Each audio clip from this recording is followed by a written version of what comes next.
కొలికపూడితో వివాదం దురదృష్టకర సంఘటన అన్నారు ఎంపీ కేశినేని చిన్ని. ఆ విషయంపై వైసీపీ నేతలు విష ప్రచారం చేస్తున్నారంటూ మండిపడ్డారు టీడీపీ నేతలు. మరోవైపు కొలికపూడికి చివరి వార్నింగ్ అయిపోయింది అని చెప్పారు TDP AP chief Palla Srinivas. Tiruvuru నియోజకవర్గంలోని నెమలి వేణుగోపాల్ స్వామి ఆలయంలో జరిగిన గొడవపై టీడీపీ ఎంపీ కేశినేని చిన్ని స్పందించారు. దళితుడైన కొలికపూడి శ్రీనివాసరావును ఇబ్బంది పెట్టారన్న వైసీపీ నేతల వ్యాఖ్యలకు కౌంటర్ ఇచ్చారు. దేవుడి దగ్గర భక్తి కోసం వెళ్ళాలి కానీ రాజకీయాలు చేయకూడదు. కాబట్టి ఆ రోజు అయిపోయిన సంగతి గురించి మళ్ళీ నేను ఎక్కడ మాట్లాడదలుచుకోలేదు. ఎందుకంటే పవిత్రమైన దేవుడి స్థలంకి వెళ్ళాం. చిన్న తప్పులు జరిగితే ఎవరి వల్లన్నా జరిగి ఉండొచ్చు. ఆ రోజు దళితుడైన వాళ్ళని డాక్టర్ సుధాకర్ని ఏ విధంగా చేసావు, ఒక దళితుడిని మొన్న చూసాం మనం, ఒక దళితుడిని మూటకట్టిన అనంతబాబుని ఏం చేసావు.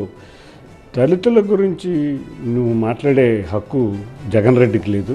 ఇక జగన్ రెడ్డి తొత్తులు ఉంటారు, ఈ తొత్తులకి ఏమీ ఉండదు.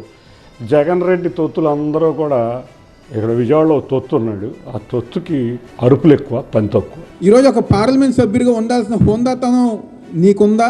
పట్టు వస్త్రాలు సమర్పించే దాంట్లో మీరు గొడవపడతారా?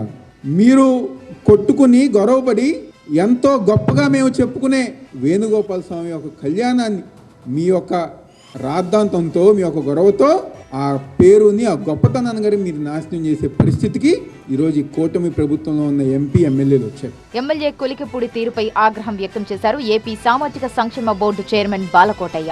ఇన్ని అబద్ధాలు ఆడాలా ఎమ్మెల్యే గారు?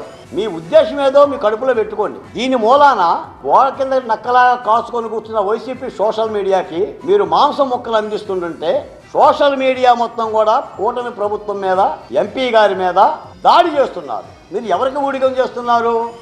ఎవరికి ప్రయోజనం చేస్తున్నారు?